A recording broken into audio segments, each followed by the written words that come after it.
살다 보면 우리는 우리가 예견하지 못했던 일들을 당하게 됩니다. 그래서 후회를 많이 합니다. 모세라는 인물, 왕궁에서 교육받고 최고의 교육받고 가만히 있으면 애굽의 제1인자가 될 수 있을 텐데 어느 날 애국심이 발동해서 자기 민족의 그 노예 같은 한 사람이 애굽 놈에게 얻어맞는 걸 보고 나서 안 되겠다 해가지고 그 애국심과 민족심이 발동이 되어 그놈을 그냥 때려 눕혀서 죽여버렸어요. 그런데 그게 화가 됐습니다. 발각이 나니까 살인자로 몰리니 얘다 모르겠다고 주례명을 치고 광야 사막으로 도망을 갑니다. 그리고 장장 40년의 세월을 때로는 후회하면서 때로는 의미 없는 삶을 살며 그렇게 보냈습니다. 아마 성경에는 그런 말 없지만 모세가 이렇게 말하지는 않았겠나. 내가 왜 무슨 생각으로 그놈을 때려 죽였나.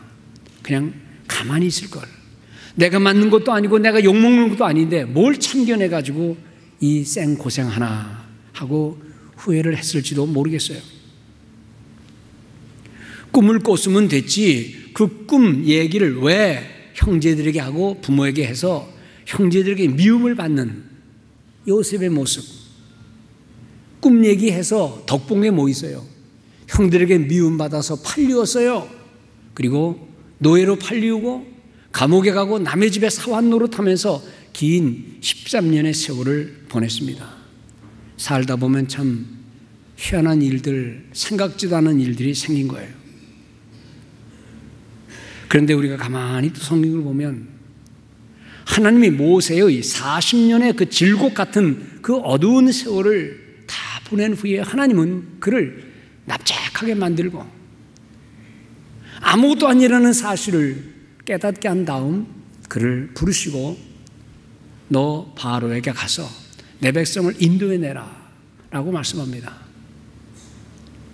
13년의 노예의 감옥을 드나들면서 그 어두운 생활을 했던 요셉이 결국 감옥을 뛰쳐나오고 그리고는 하나님이 쓰시는 애굽의 두 번째에 가는 총리가 되어 애굽 사람 살리고 자기 가족 살리고 자기 민족을 살리는 이 놀라운 일을 하게 된 것. 그래서 그 끝까지 그들을 살펴보면 그 많은 시험과 시련과 어두움 그것은 다 그들을 잘 길러내는 하나님의 교육 방식이었다는 사실을 압니다. 이것은 다른 사람 얘기하는 게 아니라 저와 여러분들을 향해서 우리의 삶에 어떤 어려움이 있을 때에 원망, 불평 하지 말고 그냥 그것도 하나님이 주시는 또 하나의 교훈이려니 하는 마음을 갖고 겸손히 하나님 앞에 순종하고 때를 기다리면서 하나님이 도우시는 손길을 의지하는 우리 모든 복된 성도들 되시기를 바랍니다. 지금의 현실 좀 허무한 것 같잖아요. 또 다 무너지는 것 같잖아요. 또 헛일 하는 것 같잖아요.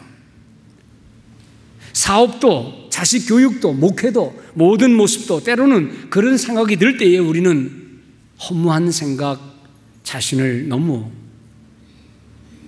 비관하지 말고 이것도 하나님이 다스리시는 하나의 손길이다 생각하고 하나님의 교훈을 받으려고 하고 그 가운데서도 우리 자신들이 기죽지 말고 하나님의 뜻을 겸손히 기다리면서 다만 이럴 때에 하나님을 더 가까이 하는 믿음의 성도들 다 되시기를 주의 이름으로 축원을 드립니다. 오늘 시편 5편을 이렇게 가만히 있다 보면 꼭 누가복음 18장에 나오는 힘 없는 과부의 외침 같아요. 과부는 돈도 없고 의지할 사람도 없고 자신의 호소를 들어줄 만한 정당한 사회도 되지 못하니까 그냥 어떻게 할 수 없잖아요. 그래서 소리 지르면서 그 재판관 앞에 가서 내 사정을 들어달라고 소리를 지릅니다. 그런데 그 재판관 가관이에요. 아주 사람도 무시하고 차별하고 힘없는 저 여인 해 줘봤자 들어오는 거 아무것도 없으니까 그냥 냉담하게 문 걸어 잠그고 있는데, 문제는 저놈의 여자가 시끄럽게 하면 떠든다는 거예요. 계속 소리 지르니 이 비유를 누가 말씀하는 거니?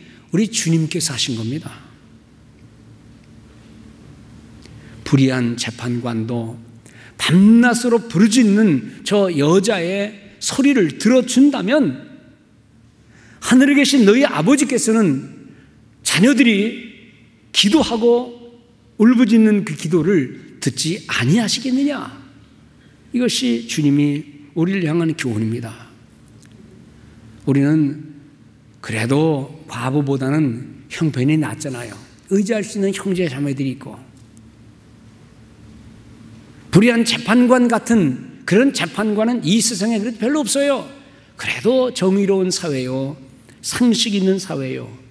그런데 우리 하나님은 그 불의한 재판관과는 아주 거리가 먼 정의로우신 하나님, 그런데 우리를 가르쳐주기 위해서, 깨닫게 하기 위해서, 우리를 더 연단시키기 위해서 때로는 우리가 원치 않는 시간과 기회를 만들어 주신다는 겁니다. 오늘 시편 기자의 형편이 그렇습니다.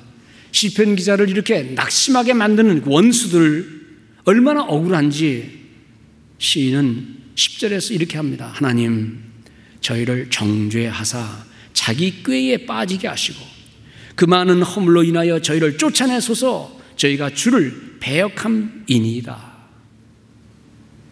이런 기도보다는 좀 더 아주 고상한 기도를 드릴 수 있어요. 저희들은 나를 헤아려 하나 나는 저들을 위해 기도하리이다. 그건 뭐 믿음에 따라 다를 수 있겠죠.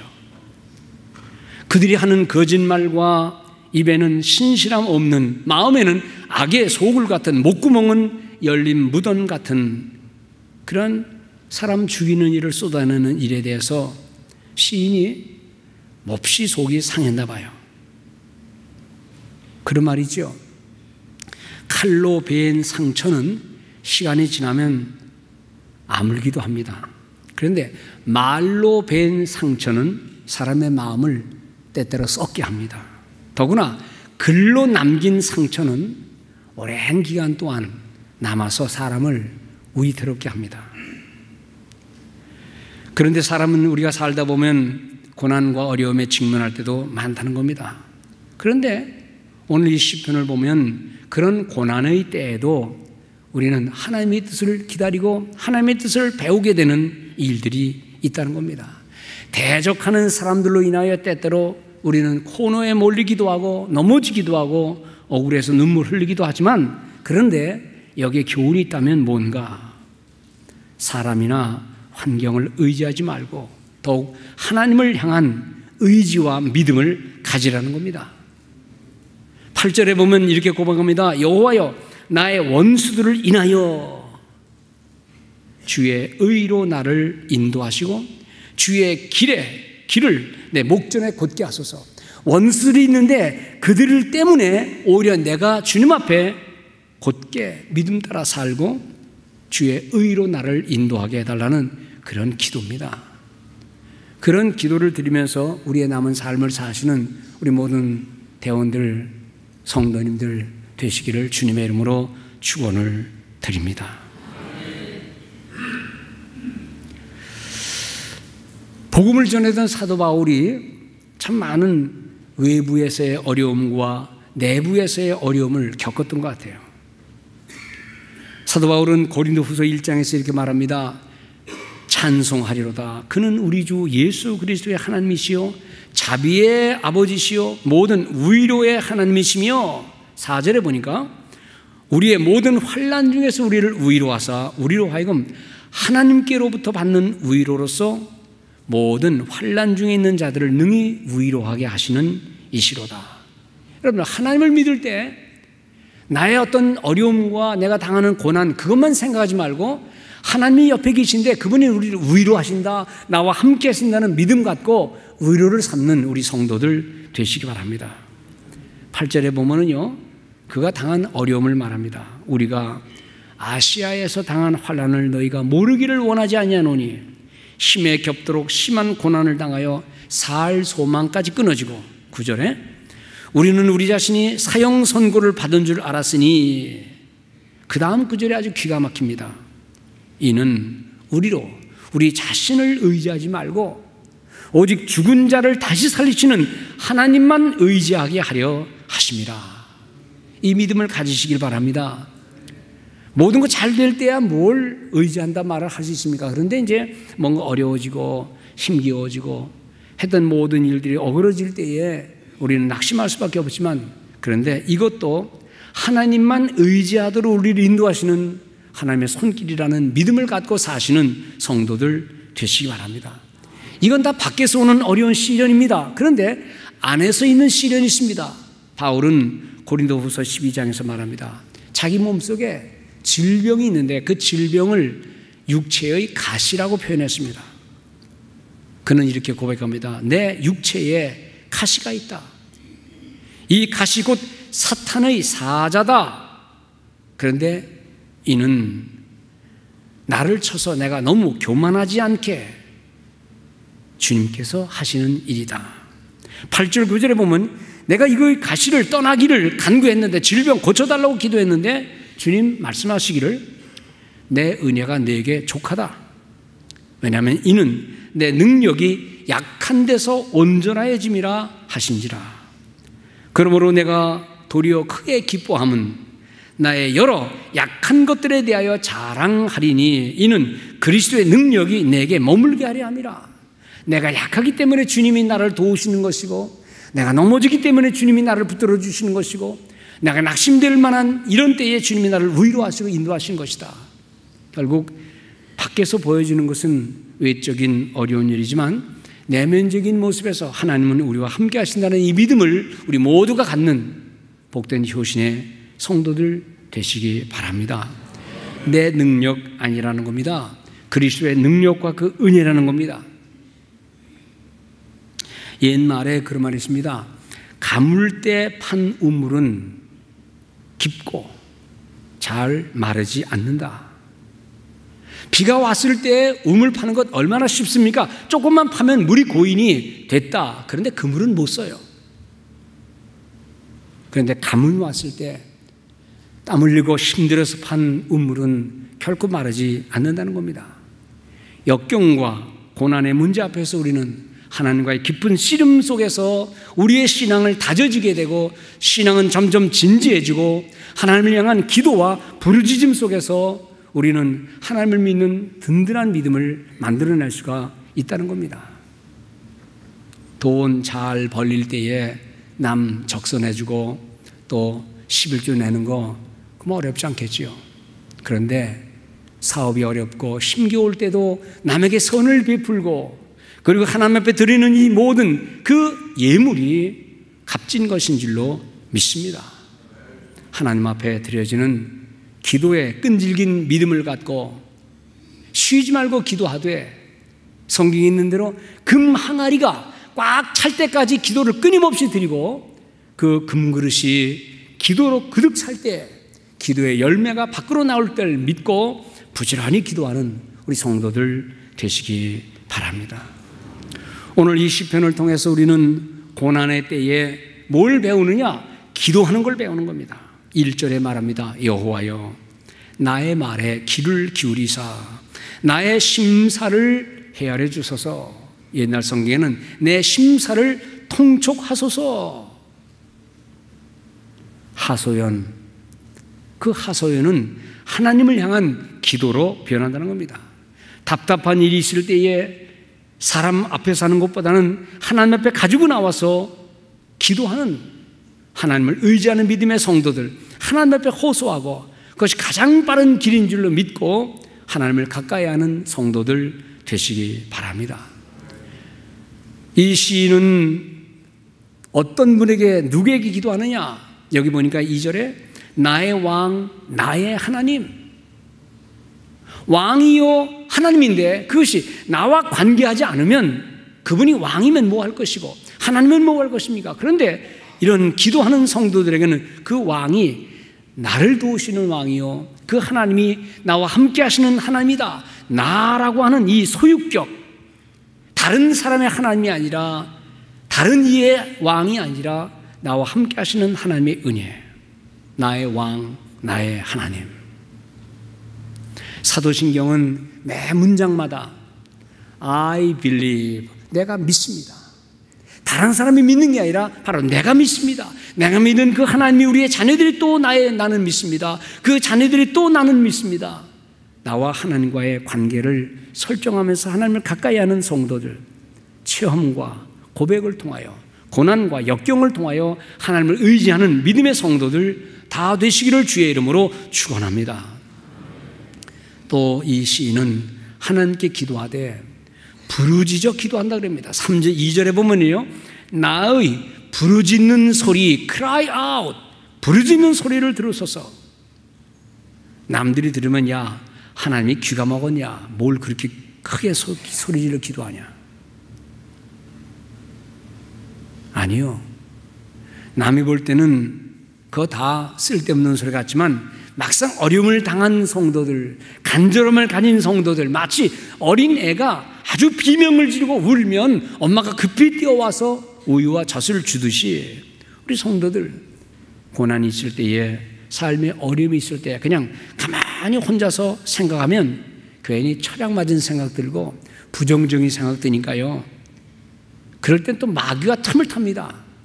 그러니까 하나님 앞에 부르짖고 기도하고 집중하여 하나님을 찾는 우리 성경의 성도들 되시기를 바랍니다. 그런데 우리가 부르짖어 기도할 때에, 우리 오늘 장로님 기도할 때 정말 답답한 거 많겠지요. 여러분들의 사업의 문제가 안 되는 것도 답답하고, 우리 자녀들이 빗나가는 것도 답답하고, 내가 가진 질병도 답답한 일이 있어서 부르짖기는 하겠지만, 그러나 성도들은요, 이 시대를 바라봐야 됩니다. 오늘 이 시대의 공기가 어떻게 흘러가고 있는가? 우리의 다음 세대가 어떻게 될 것인가? 오늘 이 미국이 어디로 향해 가고 있는가? 우리 조국 대한민국이 어떤 상황에 처할 것인가? 앞으로 20년, 30년 후에 이 시대는 어떻게 변할 것인가를 생각하면서 탄식할 수 있는 수준 높은 성도들 되시기 바랍니다. 점점 어두워지잖아요.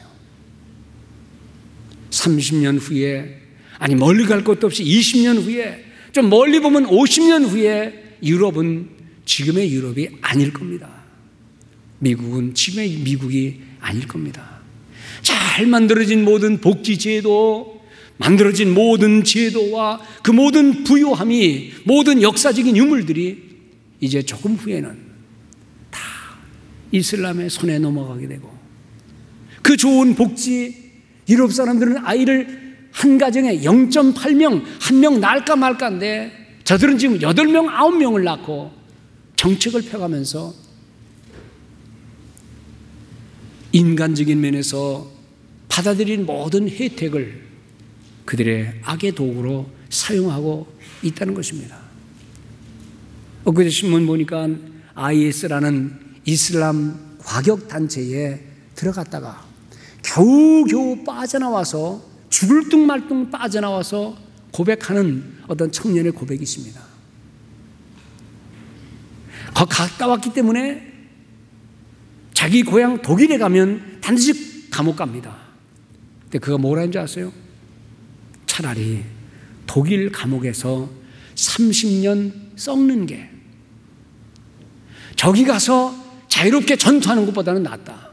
말로만 듣던 IS의 실상을 보고 너무 진지해 가지고, 일단 한번 딱 들어가서 문을 딱 닫으면 거긴 결코 나올 수 없는, 그리고 같이 갔던 친구 중에 한 명은 간접 혐의로 그 젊은 딴 놈에 의해서 참수되는 장면을 목도하면서 이것이 지상 천국을 외치는 IS의 현실인가 하고 아주 교묘하게 잘 교육해서 겨우 빠져나와가지고 독일 신문에 인터뷰를 하면서 차라리 감옥에서 30년 썩을지언정 거기는 다시 가지 않겠습니다.